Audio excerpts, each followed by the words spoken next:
Welcome to the wall. I must say that woman's smile sends shivers down my spine.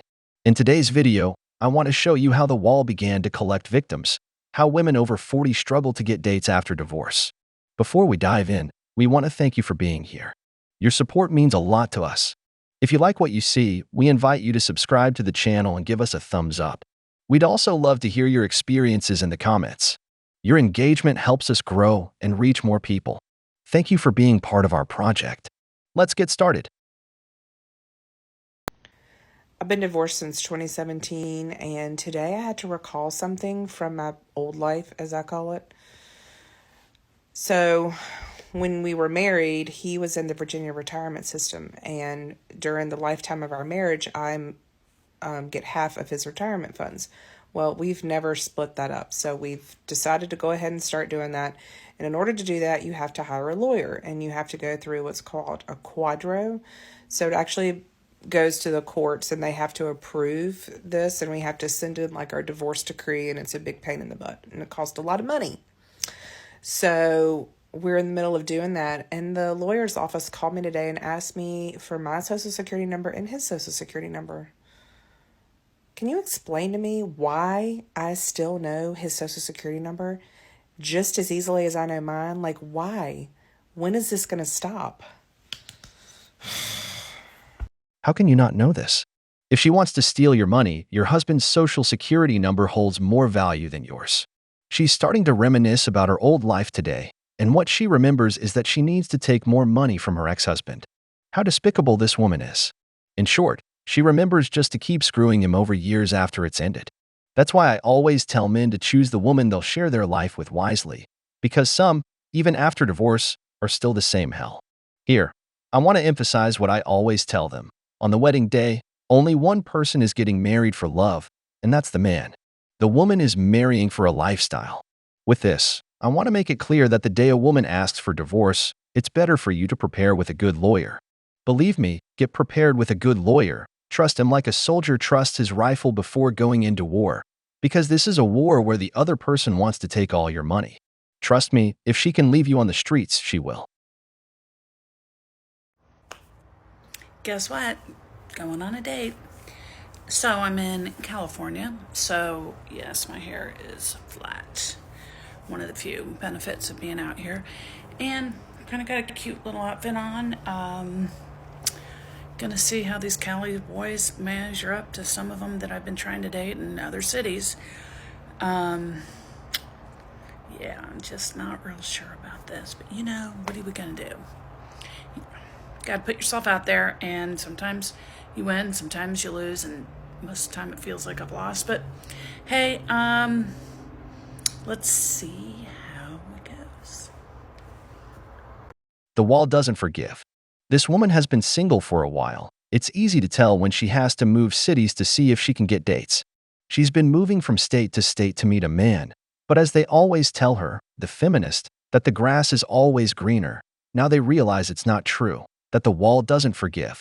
This happens to many women who ask for divorce, leaving the man they were supposed to spend their lives with, only to realize that all that comes after him are just men who have fun with these women and then discard them. You can confirm it yourselves. When a woman has to change states to get dates, it's because she's having a hard time selling herself. There are no buyers here. She has to go out hunting in other territories to see if she can find something.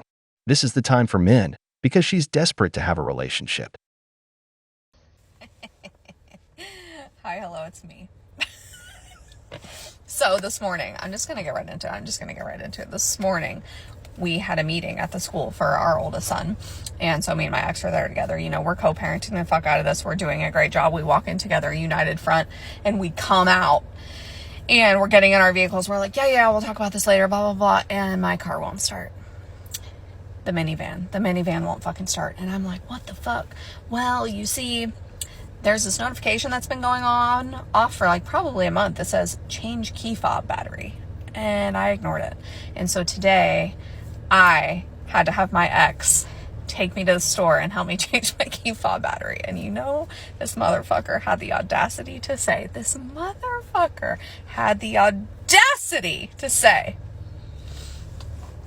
make sure you tell TikTok that you had to call me for something today. Good for this man.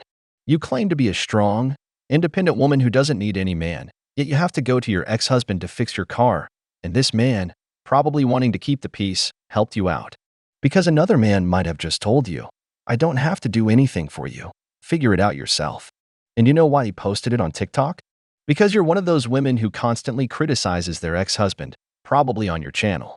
Yes, because there's been a surge of women talking about their divorces, highlighting their channels by recounting stories of how they divorced the devil himself because they're all victims who had more problems than Christ with the Jews. For 3 months, the car was giving you warnings and you did nothing. This happens a lot with women who keep saying their ex-husband didn't do anything, yet when something needs fixing around the house or with the car, they immediately call the man to solve it. Because that's when they want to talk to the man to fix things for them. I tell you, she's lucky. I would have left her stranded with the car turned off and taken my son with me. Okay, this is a call out to all my girls over 50 and single, especially if you've been married a long time, because getting out there is like, holy fuck, what is going on? So here are my top tips on what to do and how to find your soulmate. Number 1, get a coach, get a mentor, get a therapist. I went to therapy for 2 straight years. One of the smartest things I ever did. Number 2, start to read some books, take a course, like start pouring over things that are going to help you learn as much you can. Number 3, like literally, what is your part in the relationship? Like, own your stuff. All right. What is the theme? What do you keep attracting? Who are they? Number 4, you need to figure out what's healthiest for you, not what you want. I told my therapist, oh, I want a man that stands in his power. I think she was laughing her ass off at me. Okay. Because those men are usually narcissists. I really needed a man that was loving, that was kind, that was consistent, and that made me feel safe. And there you go. And number 4 didn't get any man. It's funny how every woman, when they end a relationship, talks about going to therapy. Now, I wonder, why didn't they take it to improve as a wife instead of improving as a single woman? Because when their goal is to get a husband, all they care about is how much they can get. But as soon as they leave, they're like a company getting ready for the next client they have to scam. We've seen it in a previous video, a woman who kept getting married, only to divorce every 2 to 4 years to get money from these men. It's really a way to build a fortune, because for every rich man who becomes poor after a divorce, a new millionaire woman is born. Coincidence? I don't think so. I also always see them recommending a mentor because she's a relationship coach. The problem is she doesn't have a relationship. In short, she's just selling dreams, because they talk to women about results from imagination, not from facts. Brothers, the wall is collecting victims and it won't stop, because the wall doesn't forgive. When I first told people that my ex-husband and I were getting divorced, and that beyond that, we were making this effort to have a really collaborative, pleasant divorce, and we were going to split the farm so we could both live here, and the kids could stay on the farm, and the kids could run back and forth, and we were going to do holidays together. And when I described the situation that we have here, there were 3 things that I heard all the time. The first was that I was never going to find someone as amazing as Derek. The second was that there was no way this was going to work, that we were both going to be able to live here, that we were going to get along, that this was going to be like a healthy situation for anyone. And then third, that even if we could do it, when we started dating people, it would never work, that we would never find partners that were on board with this plan. To those things, I would say that even if I was alone forever, it was better to be lonely alone than lonely in a relationship. But aside from that, I actually did very much believe that Derek and I both would be capable of finding people who were much better fits for us, and we would be much healthier and much happier with. But beyond that, even if it didn't happen, not really a point. 2, that we were absolutely capable of making this work because we were doing the work to make it work. And 3, neither one of us were going to date anyone who wasn't okay with this, so that was never going to be an issue. And I believe that people would be okay with it. I really strive to be humble to the point that I am studying humility for my dissertation research, getting a PhD.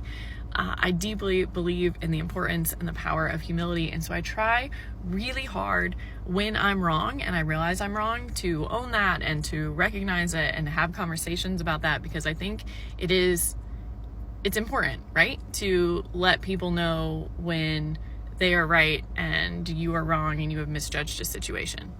I also try not to say I told you so when I am right, because usually someone realizes it and that is enough satisfaction for me.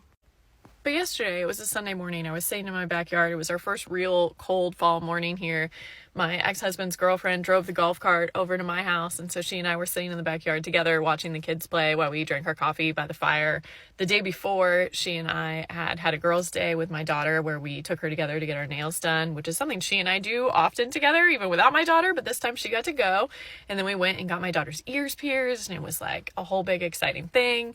They watched the kids for me while I had to go figure out like cell phone stuff before a trip that I'm going on.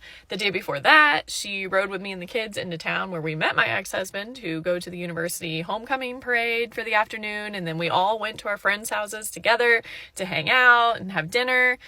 While we were doing that, she and I were going over our plan for Thanksgiving and for Christmas, because her family is coming here for Thanksgiving and she's staying here for Christmas, and so we're going to have all 4 of our families together with the kids who have never in 4 years spent a holiday or birthday having like double of them apart from their parents. We have done all of them together. And there is something so satisfying about all of that.